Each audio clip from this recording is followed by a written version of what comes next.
Today's daf we're going to be learning is Gittin, Daf Ayin Tet. We're going to start at the Mishnah at the top of the daf. So again, we have a situation where the husband is throwing a get to his wife. She's standing at the edge of the roof or on the roof. Uzrakola, and he throws it toward her. Only later in the Gemara, we're going to get to whose roof and whose domain is this. But right now, he's assuming the roof is her domain and below is his domain. As soon as he throws it upward and it gets into the airspace of the roof, it's already hers, even though it doesn't land. I'm meaning even if something happens to it and it never lands. If it's the reverse, he's above and she's down below. And he throws toward her, toward the bottom. Once it leaves the domain of the roof, it's already considered in the domain of the bottom part of the house. Nimchak or nisraf, if it was erased somehow or burned, she's divorced. So now the Gemara says, we don't understand. If she's standing at the top of the gag and he throws it up and it's in the airspace above the roof, halomintar, this is not a protected space. This is airspace above a roof. So how could you say it's hers if it's not protected space? So Amar Rav Yehuda Amar Shmuel, begag sheyesh lo ma'akeskinan. It must be that there's some sort of enclosure around the roof, which protects it. And we're talking about that it got into the enclosure, into the airspace of where the enclosure is on the roof.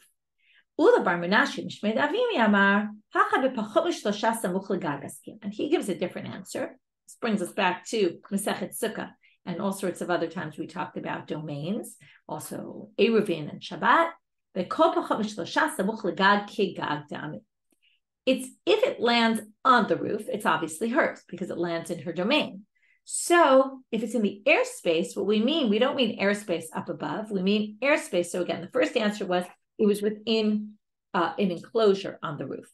According to the second one, it was within 3 tvachim, 3 handbreadths from the ground. And any 3 tvachim from the ground is as if it landed on the ground. So as soon as it became within that, the 3 tvachim of the ground, even though in the end it gets burned or something happens to it, somebody snatches it and tears it or whatever it might be, it's still considered that it landed on the ground because it was close to the ground. So those were 2 different answers to our question. Now the Gemara moves on. Humilamala, he's above. Vahalo mintar. So now if he's above and she's below and he throws it, as soon as it leaves the airspace of the roof, it's now considered the airspace of the house. But again, it's not protected. So again, Amar Rav Yehuda Amar Shmuel, Kigon shayu mechitzot tachtaniyot odfot ala elyono. What it means here is that the walls of the downstairs part of the house, meaning, let's say the house, the whole area of the house or courtyard, let's say is surrounded by a big wall. That wall goes higher than the roof. So basically, or higher than the bottom part of the roof. So as soon as it leaves the roof's airspace, it is protected because it's protected by the walls of the courtyard of the house. He said the same thing that Shmuel said. Right? This is just bringing the tradition from Israel compared to the tradition of Babylonia, but it's the same thing. Okay, same exact thing. He also said, another tradition from Israel, so the same thing said by different people. Is this all? Now, the fact that we consider airspace of the downstairs as if it was downstairs and in her domain, is this like Rebbe, Da'amar Kluta Kamosho Kadamya, back to Masechet Shabbat and Eruvin? If something flies through the airspace of something, for laws of carrying on Shabbat, in order to be liable for carrying something from one domain to the other, it actually has to land in the domain. Now, Rebbe had this opinion that if it's in the airspace, it's as if it landed, and then you'd actually be liable for laws of Shabbat, for laws of carrying. So this seems to match Rebbe that says being in the airspace is as if it landed, because here we need it kind of to land in the woman's property. And here it's in the airspace, it's as if. But then it sounds like it's only Rebbe and not the rabbis who disagreed. No, you could explain this also according to the rabbis.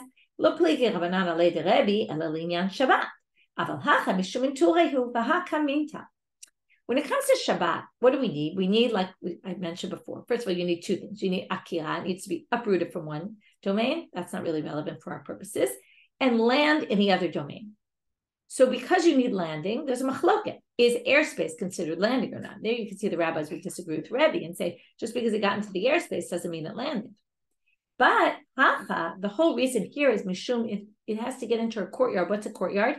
Mishum in ture, because it has to be a protected space, a space where she has ownership rights over it and she can protect it. Hakamintar. So because this was in an enclosed space, that was her house, so therefore it was protected. And therefore even the rabbis would agree. He says the same thing. In other words, we're going to have the exact same conversation. Rabbi Asi says in the name of Rabbi Yochanan that the mechitzot, the lower mechitzot, were higher than the roof. Rabbi Zera, Rabbi Asi, Keman, Kirebi. Wait, are you saying this, the exact same conversation we just had? Are you saying this according to Rebbe? Damar knows before, again, it was Rabbi Abba who said it to Ula. Because Ula said it in the name of Rabbi Yochanan, and then Rabbi Abba questioned him. Here it's going to be that Rabbi Asi said in the name of Rabbi Yochanan, and Rabbi Zera questioned Rabbi Asi. So it's really exactly the same conversation, just said by different people. Kiman, ki Rebbe, you're going to hold like Rebbe, Damar, Kluta, Kamut, Shalom, Chadamya, Amalei, Afilu, Tema, Rabbanan, Ad Kan Lupliga Rabbanan, Ale, Rebbe, Elel, Nyan, Shabbat, Aval Hacham, Mishum, Turehu, Vahakam, Minta. Exact same thing. You're going to say it's only the rabbis, to which he answers, no. Even according to only Rebbe, no. Rebbe said it. Rebbe and the rabbis argue specifically when it comes to Shabbat. But when it comes to get, we don't need the same criteria. It doesn't need hanacha. It doesn't need resting in a certain place. It just needs to be in a protected space. And this, as soon as it's in the airspace, it's in a protected space, and therefore it counts. Moving back to the Mishnah. Nimcha, if it's erased or burned.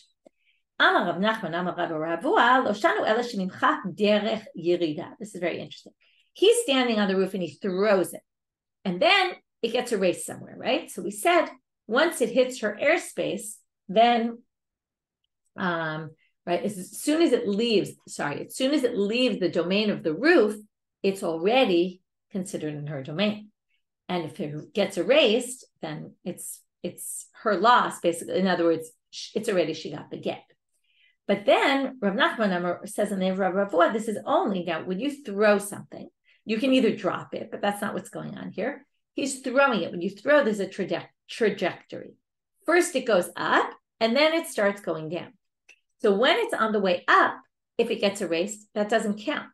Even if it left the airspace of the roof, it's still on its way up. Okay, so that's what he says. It's only as it's on the downside of the trajectory, then we're going to say it's an issue.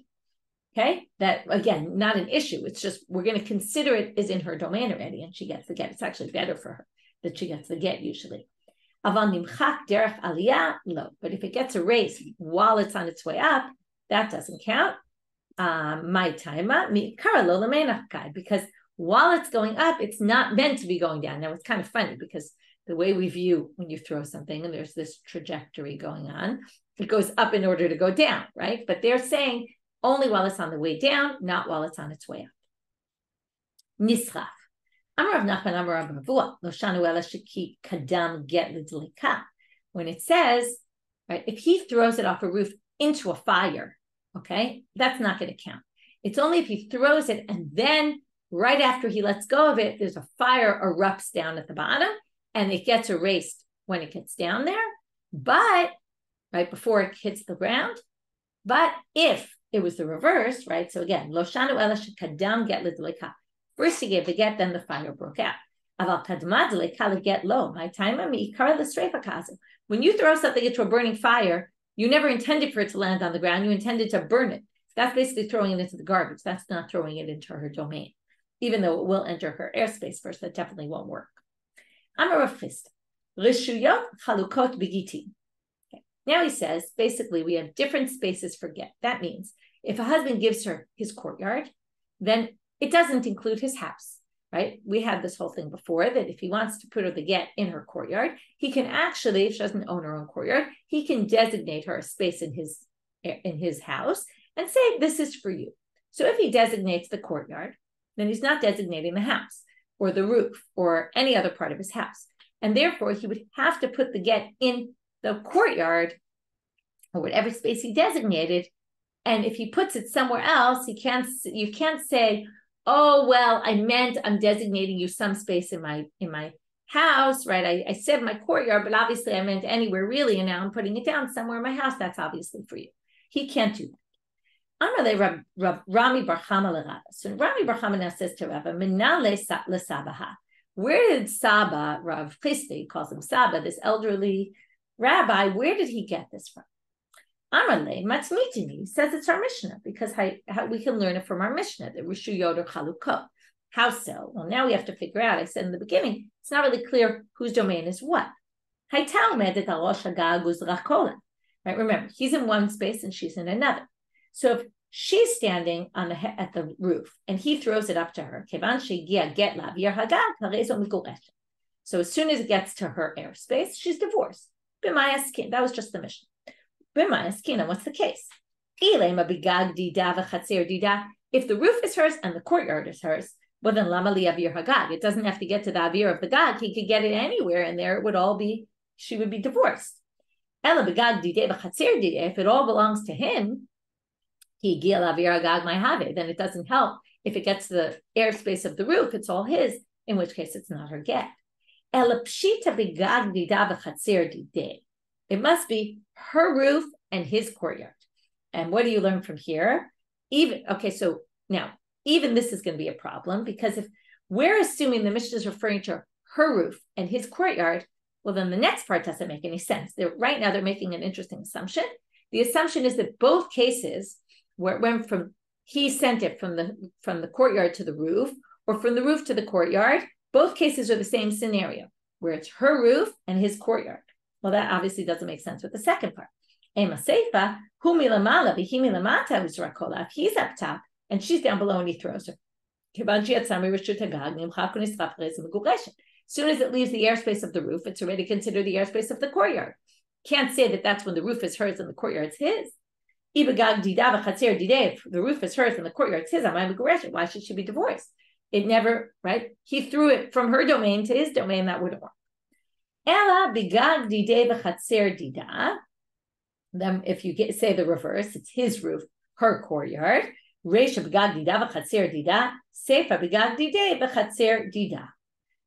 now we're going to say it must be, the seifa must be her roof, and the reisha must be his roof. Right? And I'm sorry, reisha, my mistake. Reisha begag dida v'chatzer dideh. The beginning part of the Mishnah must be the roof is hers and the courtyard's his. And the second part must be the roof is his and the courtyard's hers. So that's how we resolve it, right? That's what we say right now. It must be each case is a different case, and they each have different, right? In other words, depending on which scenario, we're going to say, obviously, he gave her, one second.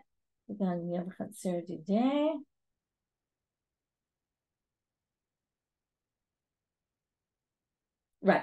I think they're at a question here, my mistake. So they're saying, how could it be that one's one case and one's the other case? That's basically what they're saying. It doesn't make sense that the Mishnah switches from one to the other. So basically, if we thought, let's just start with, again, if we thought, which is the best scenario we have right now, that the beginning is she owns the roof, he owns the courtyard, and the second case is he owns the roof, she owns the courtyard, it doesn't make sense that the Mishnah would do that. Would give us one scenario where different ones are owners of different parts.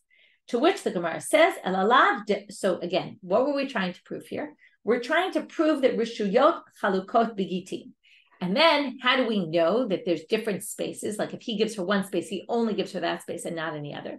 Because the only way to explain the Mishnah, at least right now, the only way is to say, it must be that it wasn't that this was her courtyard versus his roof, or his roof versus his courtyard versus her roof, because that wouldn't make sense that the Mishnah would switch from case to case. It must be that he gave her a space within his house. Okay, he basically, in one case, he gave her the roof. In the other case, he gave her the courtyard. And what do you see here? When he gives her a space in his house, it's clear he's only giving her one space and not two spaces. And that's why each scenario is, and then it's at least more similar. It's true, they're different scenarios, but it's all that he gave her a space within his house to be hers in order to have her accept the get. And then if it was the roof, then it has to be on the roof. If it was in the courtyard, it has to be on the courtyard. You can't say, oh, well, I gave you the roof, but yeah, I'm giving it to you in the courtyard. It's all one and the same. That was our basic point. But now the Gemara rejects this and says, Amrle. That was, who said it? Rav Chisda had said, Shiur Chalukot. Rami Bar Chama said to Rava, where did Rav Chisda get this from? Rava answered, he got it from our Mishnah, because there's no other way to read the Mishnah. To which Rami Bar Chama says to him, Amrle Midiria, what do you mean? Dilma hakadita v'hakadita. Exactly what we said before. Reisha begag dida v'chatzir didei, and sefer begag didei v'chatzir dida. It's just describing two scenarios. If the roof belonged to her and the bottom was his, or the roof belonged to him and the bottom was hers. And then it has nothing to do with teaching us about Chalukot Rishuyot. This is not a case where he gave her a part. It was where she actually owned it in the first place. Amarav, Shalosh Midot B'Gittin. There's three ways, and what we mean here is there's three ways where laws of get are different from laws of Shabbat. So this is going to go back to what we saw before. Hada Amar Rebbe Kluta Kamisho Humcha. If it gets into the airspace, it's as if it landed on the ground. Uplige Rabbanan Alei, and the rabbis disagree. Shabbat, that's only for Shabbat issues. But here the issue is different. This is just a review of what we said before, but he's going to connect this with two other issues where the laws of Shabbat are different from the laws of Gittin. So this is one of them, because again, the criteria are different. What we need for Shabbat is not what we need for get. Here's another one. I always think of a picker here. We have a big stick with something like a basket at the top. So that's kind of like a picker. So you have this big pole that's in a private domain, and it's very high, right? It's beyond normally a private domain. We say it goes up to 10 tefachim, right? The height of something being in a private domain is 10 tefachim. Now we're going to talk about this in a minute. What do you mean? It doesn't go higher? What if a private owned space is taller than that? So we'll get to that soon. But you have this pole, and at the end is this basket all the way at the top. You throw something from the public domain into the picker basket that's all the way up, and it falls there. Even if you're high, if it's super high in the sky, it's 100 amas all the way in the up top. Because this is in the airspace. Now there's no walls here, because we're way beyond the walls of whatever space this was. But because it's a private domain, the airspace above a private domain is considered private domain.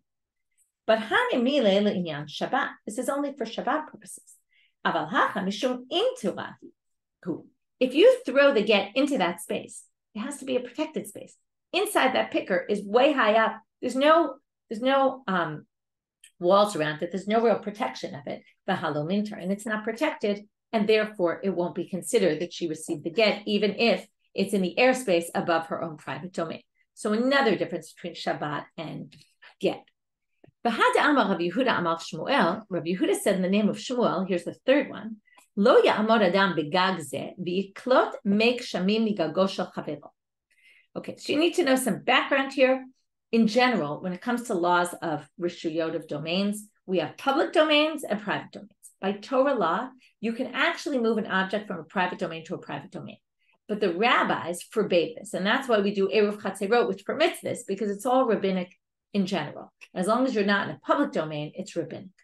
So if you have private domains, you could really carry from one to the other, but the rabbi said you can't. Why? Because since it's owned by different people, people will think that since you can move from my property to your property, you can also move items into the public domain. So because of that, they forbade it. However, since the roofs are not used very often, and they weren't living spaces, so there's less concern. People don't care so much about their roof. So I don't really want people coming into my house without saying they're coming into my house. But if someone uses my roof, I don't really care. I don't really go up on my roof. I don't see it very often. It doesn't bother me. So therefore, it says here, Lo ya'amod adam begag zeh v'yiklot meg shamim migago shel chavero shekashem shediurim chalukim milamata kach diurim chalukim milamata. Well, just like they said that since people live in separate houses, so they said when it comes to laws of Shabbat, even though theoretically nobody really cares about their roofs, and they don't really care if you go on my roof, but since my roof is above my house and connected to my house, and my house below is distinguished from your house down below, so we're going to also forbid you to be in your roof and go take water from my roof. Okay, we can't let you take things from your roof to my roof because it's similar to taking from my house to your house. So because they said house to house is no good, they also extended it to roof to roof. But this is only Hanimila Linyan Shabbat. Aval Inyan get, what's the issue with the get? It has to be in her domain. Let's say her roof is right next to your roof. And he throws it and it goes into your roof instead of her roof. So since you don't really care, I was thinking this is like when a ball goes over your neighbor's, comes flying into your backyard from your neighbor's house, and then they come in and they take the ball. You know, some people ask very politely, is it okay if I go into your backyard to take my ball? And some just go in and take it because they say, oh, who really cares, right? You don't really mind it. You just come in, I'm just taking my ball and taking it out. It's kind of similar. Her get ends up in the neighbor's house. So we say that that's as if he gave it to her, because people don't really care if you get things off their roof. The Rambam actually understands this a little differently. And then basically that means if it lands on your roof, it's really hers. The Rambam says what it means is it's not that she has to go onto the roof to get it, it's that she can actually reach it from her roof. And that kind of matches the words here about where it says, Yiklot make shamim migago shel chaviro, right? Lo ya'amod adam bigag zeh, don't stand on this roof and take the water from his friend's roof. The Rambam sticks more literally to that we're talking about, I'm standing here and I can reach over and get it. If I can reach over and get it, the Rambam says, then that's as if it was really given to me. If I can't reach over and get it, then not. So there's a difference of opinion here. The Rambam, the other commentaries seem to think it could be that it was farther away from me as long as it was on the next door roof. The owners really don't care. People just don't care about their roofs, so therefore it's kind of as if it's my own roof. It's very interesting, right? It's hard to understand because we don't really live on roofs and we don't move from roof to roof of our neighbors, but it seems like the reality of those times was a little bit different. Amar Abai. We have two courtyards. One is inside the other. So basically one is surrounding the other one. So the inner one is hers, the outer one is his.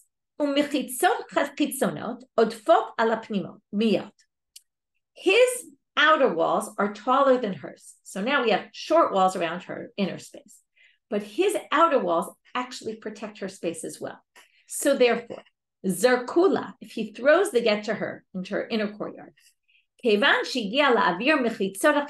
once it enters her airspace above her courtyard, but it's above her mechitzot. However, since his mechitzot doubly serve him and her, it's in a protected space and it's above her space. So Harezo Megureshet, she'll be divorced. My timer, what's the reason? Exactly as I said. The inner one is actually protected by the outer walls, so it's still considered within her walls. Masha ain't came to kupot. But this doesn't work with kupot, with boxes. What would be the case?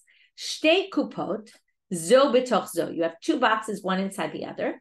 So this is a little bit different because one box is actually sitting in the other box. Okay, this is like the dolls, you know, the one with the smaller dolls inside. Okay, so now we have a big box, and in it is a smaller box, like nesting boxes, and drakola.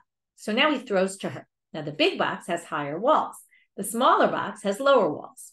It's a little different than those. Although even nesting, they often are a little lower. Uzrakola, and he throws to her, into her box. Afilu higia la'avir pnimit eina meguresh. It doesn't work here. Even though it gets above the airspace of the box, it still doesn't count, even though it's within the inner, right, the walls of his box. My taima dahalonach, because it didn't land. To which the Gemara says, okay, no, according in a box, they're basically saying it has to land. Okay, in a courtyard, it's enough that it's in the airspace because it's a courtyard. Okay, the question is why there's a big difference here. It's a good question. The commentaries all discuss why it's different, and maybe, you know, are we talking about airspace in the box, even within the walls of the box of the smaller one, or are we talking about airspace above, like the previous case, What exactly is the difference? It's not 100% clear why there's a difference between a box and a courtyard, but it seems that a courtyard includes the air, whereas a box doesn't really include the air, and a box doesn't really, some people say a box doesn't protect things for the long term, it only protects the short term, whereas a courtyard, you put things in there for the long term. A whole bunch of different explanations, but they say in the box, it actually has to rest on, to which the Gemara says, but wait a minute, what does it help you if it's a box within a box? Her box is resting inside his box. If so, it's like the case we saw before where we actually said was the subject of debate. This is a classic case where we don't know what the answer is. There's a whole debate about it, of putting items in the store, let's say. I'm in the owner's store in his own space, and I have my own vessels, and I put it in my vessel, but it's in his space, right? The get is in her box, which is sitting in his box. So how could you possibly say that how could you even say that it would even help if it lands in the bottom of the box? If it lands, right, we said if it's in the airspace, it doesn't work. If it lands at the bottom, though, it works. So it must be talking about where his box wasn't a box. It was like an enclosure, a box or a space that was open, but didn't actually have a bottom. And therefore, hers is not sitting inside on top of his. It's inside the space where his is, more like the two houses. Okay. And then it's not actually, when it lands in her space, it's only her space, because he might have a border around it, some sort of basket around it, but his basket has no bottom. And therefore, when it lands in hers, it's only in hers and it's not in his at all. Okay, so now let's review before we move on to the next mission. So we started today with a guy who's standing at the roof, throws down his get to the wife, it enters her airspace, it's fine. It must be, though, that there's walls around, otherwise it's not protected. Where she's on the roof and he throws it upward, there it's really not protected. You'd have to say there was a ma'aked, there was a board or some sort of wall around the like a guardrail or something around the roof. Or we said it was that it came within 3 of the ground, and that would be the only case it really works on a roof. But throwing down, as long as there's walls around, as soon as it enters, it leaves the airspace of the roof, it's already considered the airspace of the courtyard. And then we had a whole discussion about, right, first of all, is this only like Rebbe? And we said no, because for Shabbat, he would differentiate, whereas, Kluta Commission Chadamya, that if it enters the airspace, it's as if it rested. That's not the same issue here. Even the rabbis who disagree there would agree here, because you need protection. This has protection. We talked about the trajectory and how it's only on its way down and not when it's going up. We talked about if it's burned, so not if the fire was already going and he throws it into the fire. That would be basically throwing it to be destroyed. We talked about how there's 2 different spaces, the courtyard and the roof. And if he gives her one of them, it's not the other. And we tried to prove that, Rava tried to prove that from our Mishnah, because we assumed our Mishnah must be talking about a case where the whole thing was owned by him and he just gave her either the roof or the courtyard. And that's the distinction between the 2 cases. But then we suggested, no, maybe really it was hers to begin with, and that's not what we're talking about. And then we went to this 3 halachot by get, which in Masechet Gittin are different from Masechet Shabbat. The first one was, as we said, the Kluta Kamushu Chadamya. The second one was the picker, and throwing something high up. Rishut Rabin goes all the way up for Shabbat, but here it's not protected, so it wouldn't be relevant.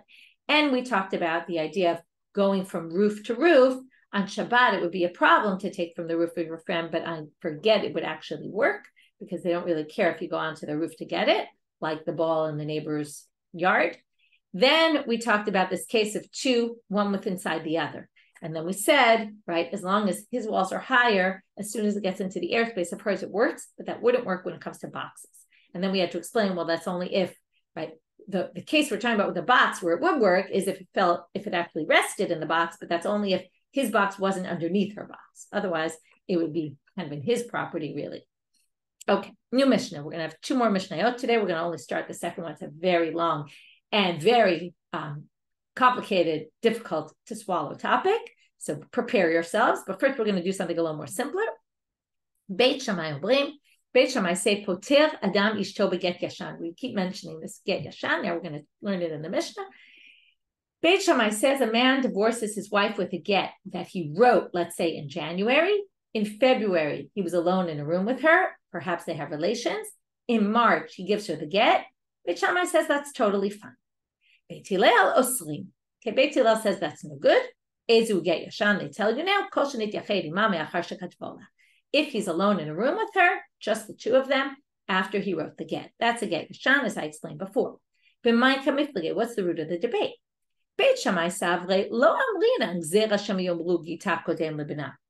We're not worried that people will say, oh, well, let's say she gets pregnant in February. Now, she wasn't actually divorced. The get was written in January, but it was only given to her in March.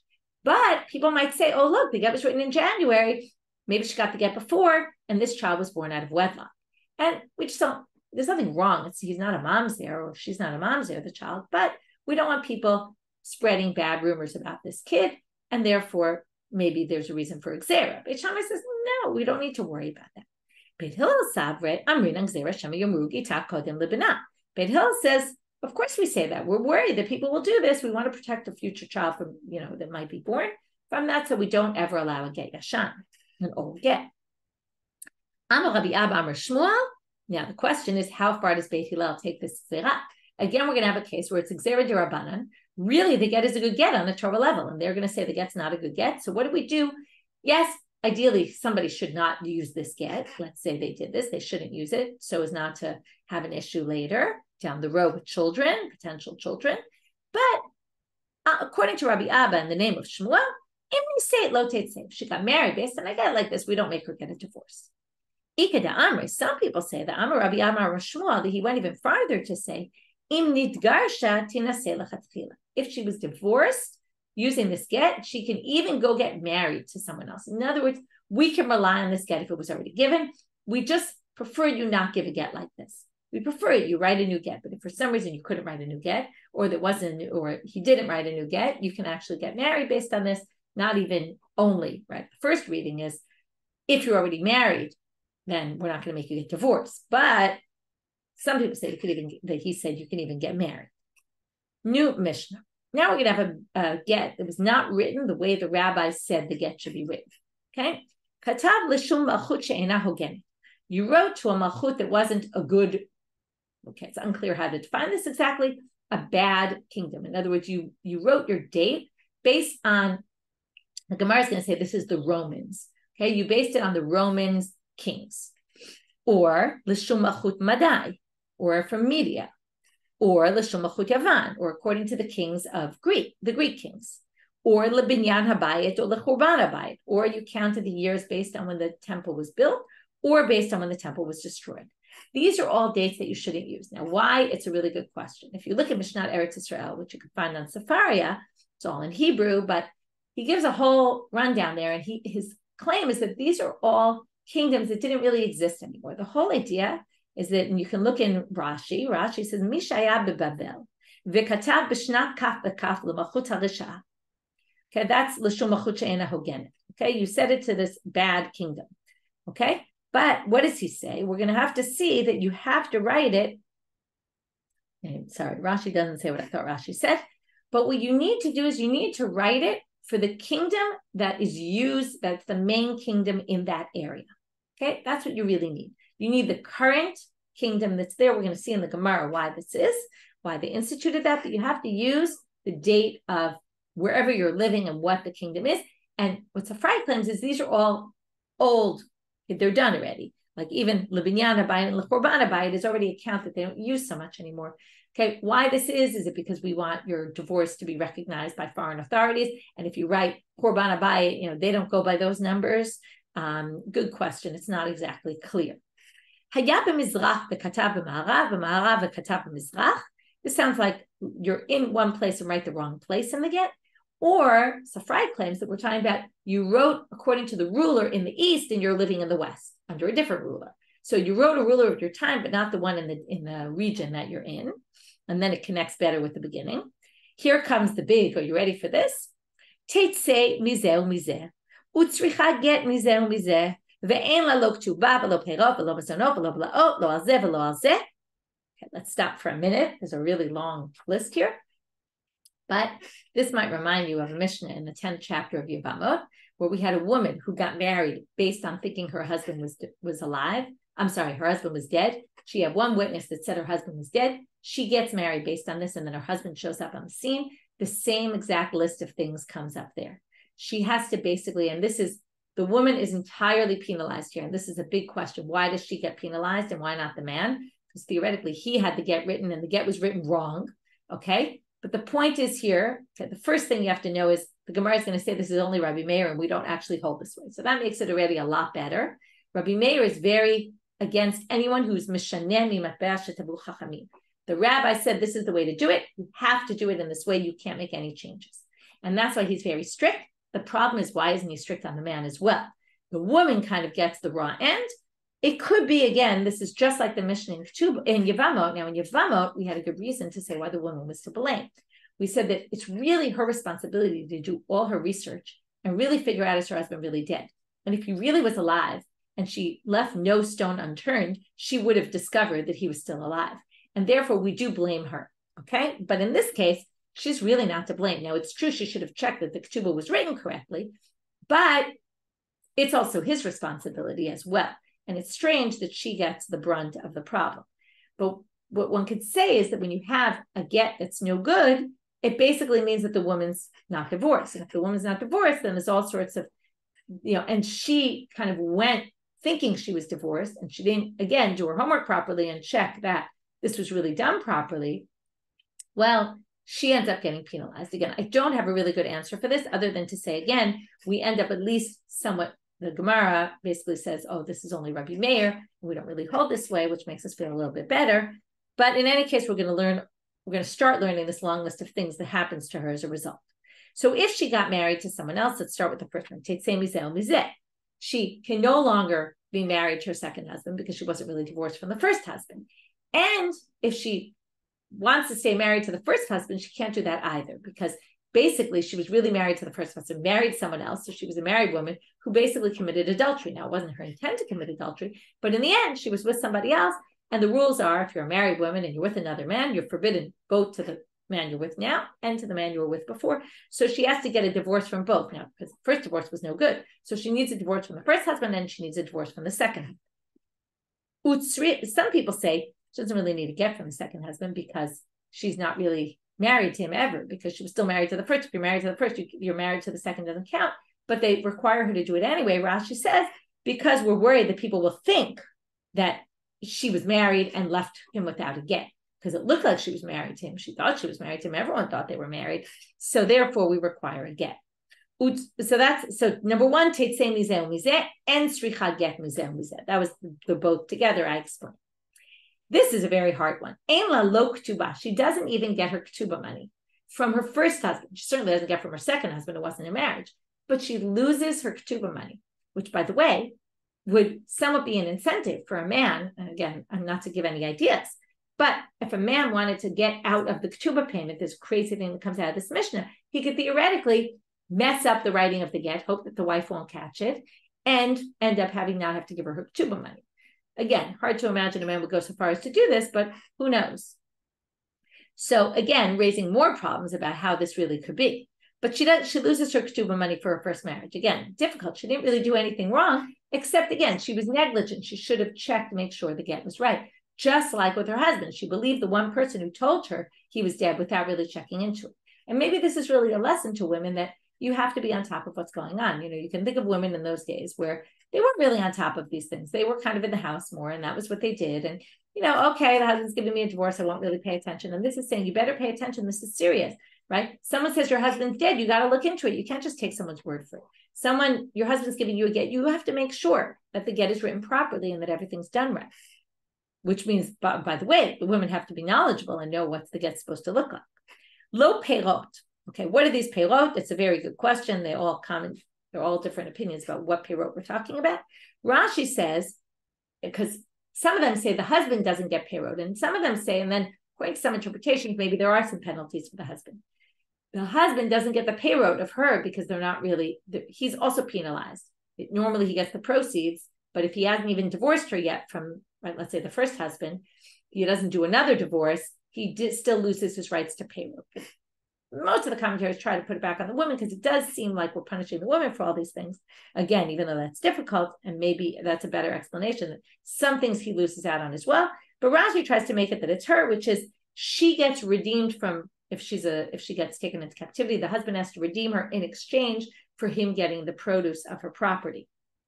So she doesn't have anymore. He doesn't have to redeem her if she gets taken into captivity in place of the peyrot, even though it's a little hard to say Rashi because it's not what it says. It just says peyrot, it doesn't say redeeming. So anyway, 2 ways to read that, or more than 2 ways even. Below mezonot, she doesn't get food supplements. She doesn't get blaot. Okay, this, again, different ways to interpret it. This could be referring to clothes she brings into the marriage. Let's say he uses them, so you can use them. If they're worn out, they're called nichsei tzom barzel. She's supposed to get them at the value she brought them in with. So if they're now worn out, not only does she not get them at the value they were brought in with, he doesn't even have to give her the old clothing. Okay, she doesn't even get them at the value they're worth now. So it's kind of like 2 things she loses. Again, there's different ways to understand blaot. Moving on, lo al zeh velo al zeh. So she doesn't get from either husband. Im natla mizeh umizeh tachzil. Okay, if she took any of these things, she has to return them. We don't say, oh, hamotzi mechavero alav haraya. No, the rabbis penalized her again. She has to give all this back. V'avlad mamzer mizeh umizeh. She has a child after this happened, after she got this get from either husband. The child's a mamzer.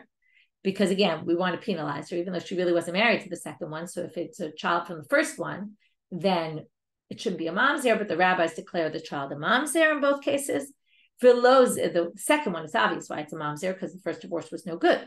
If they're kohanim, they don't become impure if she dies. Again, this would obviously be before she got a get from them, because remember, she needs to get a get, but even if they're still married, they're not mitameh to her. Zakain. Here we see something against the husband, because they're not considered married. He doesn't get all these things that normally a husband gets, which is mitziatav. She finds a lost item, it goes to her, not to him. Lo b'maseh yadah. He doesn't get her salary, because again, that's in place of mizonot. He's not giving her food, so he doesn't get her salary. V'lo b'hafarat nedaraya, and he can't nullify her vows. V'haita bat Yisrael, if she was the daughter of a Kohen, then the daughter of a Yisrael married to a Kohen, nifselet min hakehuna. She can't eat truma or anything else that goes with her being in a family of Kohanim. So we're going to stop here. We're going to have a whole slew. You can see the Mishnah goes on for a while of more things that she gets disqualified from as part of this knas, or again, some him. And then we're going to get to some other cases that are similar. Okay. With that, so our last part of the daf was number 1, what is the get yashan? What's the machlokah Beit Shammai Beit Hillel about it? What's it based on? And then we had this get that was written, which is fascinating, with a wrong mention of date. By the way, another thing Sun-Fri suggests, by the way, is that writing binyan abayit and korban abayit could have been dangerous, because the other authorities were against us keeping our religion, and if they saw a get with a line about counting our count, that might have gotten them upset with us, and they might have wanted to kill us because we're keeping Jewish law. That's another possibility about that.